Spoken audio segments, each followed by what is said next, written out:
nwunye m n'obodo oyibo. So this lady na-agwa unu maka ya. Ọ mụgolu m ụmụaka na abụọ. Ọ sị bụ nne amụrụ ife na-eme nwunye like na amụrụ ma ọ bụ etu esi wee zụ ya o. Kọọ maka na ọ bịala obodo oyibo. Ọ sị m na this woman ya megheli arụ obulu ụzọ kụọ onye ife o. Ya kwugeli ọnụ obulu ụzọ kụọ onye ife o. Na ọ na-akụ ya na ọ na-akụ ụmụaka. It's not like nọọsụ ọsịa ka ọ na-akụ. Nya ịka ya eme obulu ụzọ tụọ ọgụ. Na ọ na-akụ ma afele fabia n'obodo oyibo. N'ebe unu akpọli eke akpụli ya ụmụ ya ma ndụ happy. Na ọ bụ unu akpọrọ dị eke na etu ka ọ ga-akụgide ife for the rest of his life. Ọ sị m nne ya na-edi ihe a. To the point na ya gbasa ọlụ na-ana obi mmiri a na-apụ ya. Ife nya ga-afụ ma ya na-alụọ. Maka nwaanyị anya na-anụ o. Ọ sị bụ na-egogo ụnọ before ya wee kpọti obodo oyibo.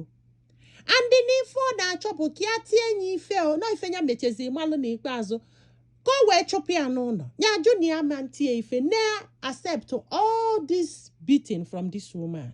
Ya na ụmụ ya ọ sị m na ya jesi ọlụ na-abata. Ụmụ ya esi etu ụnọ kụcha na-ene anya n'ụzọ mgbe ya ga-abata ka ụnọ wee dutu a bit lively. Ya jebe ọlụ ụmụ ya na-ebe akwa na ya na-apụ because of okenye ga-anọ before ya wee bata. Maka na ya na mama family either she's yelling or na ọ na-akụ mmadụ ife o. Ọ sị m ịmara ezigbote onye ala ya na-edi ihe a. Ya wee nọgide wee kọbalụ one guy si ya na a na-enwekwa nsogbu obodo oyibo mana nke na-achọ ịpụ ya ihe ọzọ o. The guy wee si ya sit godo that woman down ka ọ jụọ onye ife bụ nsogbu e first. Ọ sị bụ nne ya wee sit enye down wee jụọ na-ekwusiri na ife aresi bụ ọ tụkwasị ezigbote ọla eduwasa n'anya bụ ansi atọ na ọjawal. Ọ sị m nne n'ike gwụkwala ya o. Ya wee je wee kọbalụ one guy malụ onye eke kọsịalịa the guy wee sị ya na ọ bụlụ na enwere evidence na ọma mkpegbukwe o. Ọ sị m nne so enye nwoke afọ wee sị ya na ọ kakwa mma na o ji efu lawyer kọọlụ ya ife na-emenụ ka o nwee ike nye advice. Ya wee kwela ọrịfa anya ya welu wee kọbalụ the guy kọsalụ the guy wee sị ya na ebe fa na-abọ bi n'ụlọ na o nwere right itinye kamera without agwaghị the lady ọkwa ịghọta na so because of that na-enwe ike ịtụrụ onye out of the court ma ọ bụrụ na o nweta a wise lawyer o. N'ihe o nwere ike ime bụ mbosi ọbụla nwunye etinyere ife ya dee ihe menu dee date dee time ka o wetalie. Ọ sị m nya wee bido ọkụ onye ife nye dee date dee time wejelu the guy. Ọkụkọ ya ife nye dee date dee time wejelu the guy until 6 times. The guy wee sị anọdụga enough ha wee je court. Ha wee jebe court onye wee gwa nwunye na ya chọrọ ha wee jebe court. Eweluo na court wee kpebe o. Ọ sị m na that lawyer nyeli ezigbote advice mana ọ dụrọ as strong as lawyer this woman kpọtalụ bụkwa olu nwanyị. Ọ sị m ma mmaghị na-ekpegide ekpesie si na a ga-enye nyanwa custody of the children and na a ga-enye ụlọ nyanwa bụ nwoke apụzi anụ ụlọ. Ya wee jụwa esisi jụọ ụmụaka kwube nta kwube nke na ọnụ akara this lawyer aka o. Ọ sị m na nwunye ekpegburie o. Nwunye ekpegbu onye ya wee jụ wee pụta wee jebe court ọzọ ma appeal si na ekwere wee jezie wee wenyite ego wee go lawyer. Ọ sị m wee luo na court wee kpebe this man were record niile from A to Z wee face this woman jụkata ya ajụjụ ọkwụlụ ọtọ gbara ife ọ ga-asazi ya wee kpegbuo. Ewesị na nyanwa ga-apụlụ nyanwa n'ụlọ na ọ bụrụ nyanwa bụ nwoke ga-apụ n'ụlọ ebe ọ bụ nyanwa na-eti ya ife. Ọ sị m ịmara ihe ekpegide asịsị kpọrọ ụmụaka bịa court edobe ụmụaka na room gbaa ha ajụjụ ọnụ. I'm telling you before ya wee nwee ike win this woman. Wee tinyekwa onye custody of ụmụaka ya na-abụ. Nwaanyị a wee pụzie nye visitation ọbịa n'afọ ya na ụmụaka. Ọ sị m nne every week ọbịa o every week ọbịa. Na gwada woman sị anya jee therapy ka o jee nyere onwe ya aka o.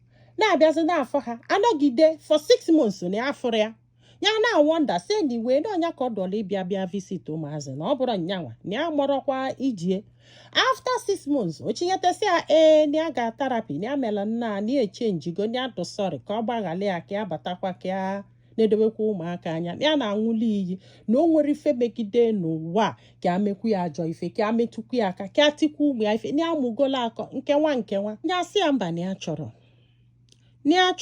a na-recover godu from ego nya west ni amara na inwere ụdị ego igolo ya mana ihe niile dị n'ụlọ na onyanwa na provide ya still kwere na ị ga-enye peace ọsị m this woman ebidokwa ọ ga-abịa ọpakọ gift oya abịa ọpakọ gift ọsị m ụmụaka na-agbabuli ọsọ ụmụaka ebidokwa lubie nso this woman ebidozie na-ashawa ụmụaka love that na the day ọ ga-abịa lụzi ụmụaka kwụlụ n'ọnụ ụzọ na-echi n'ama mbunwe ihe ya bụla again and na onye kwa this woman na ya ga-ewin this case to the point na onyanwa ga-apụli ya n'ụlọ nye nedo ụmụaka anya na this woman ama nkwe maka na ife ọ na target bụ n'ọnụnwa and ọnya ka o ji etiri ife niile ọ na-etiri ka o metụ ya aka ka ọ chụpụ ya n'ụlọ ụfọdụ ụmụ nwaanyị unu gbara afịfịa I'm telling you unu gbasiala ajọ nwoke na-provide everything na-eje ọlụ na-abata to the point na ọ dị obvious na ụmụaka chuzulu the husband over you ọ na-abụ nnọlụ na-eche like ọ bụrụ na nwoke akpasuru m iwe njilaka m nnọọ free m 1 or 2 wee bụ this guy chụpụ gị ya n'ụlọ ogolu before mbịa obodo oyibo mbili na ya comfortably chee afọ nwere ike ịsagide m sapụ m my god oh yes kedu ka m ga-esi na-alala ụla n'abalị how do you people manage to sleep no mere anything no maka na ọ bụ na o mee ajọ ife at least nwee something ọ ga-abụ nchebe na-asị oke no maka na o mere nke a no maka no just nothing na ekenekwa m unu mbụkwalụ gị ịdụ very lucky maka na isi n'azụ wee jebe ije maka na ọ bụ na nwaanyị a mekịtalụ wee malụ na ịchọrọ ịnụsi ọgụ n'ife gbasara ụmụaka na ụlọ ọ dị redi kwụlụ ọtọ welu mbọ kakasị onwe ya kpọlụ gị ka chụpụ gị n'ụlọ bife wee kpebe ụmụ nwaanyị can do and undo n'obodo oyibo ifụlụ ihe a ụmụ nwoke na-ezuzu na Naija faji ụmụ nwaanyị eme ọ ife ụmụ nwaanyị ji ụmụ nwoke eme n'obodo a in fact ọ kali sef maka na mgbe ụfọdụ ị ga-adụ totally innocent fagba gị si n'elu ebe ị nọ bụrụ gị igba na and you will not do a thing especially mgbe ị mụtara nwa so do very careful and ọ bụrụ na ọ bata ọzọ kịta ga-alacha gị na ya na-aba anya unu ama mfụdị m nso kama na unu nyekwe m the next story I will still tell if you are this lucky this time I don't know how lucky you might be next time mana unu eji n'ife nkwu wee judge ndị be anyị daalụ nọ ka ọ dị n'ụbọchị ọzọ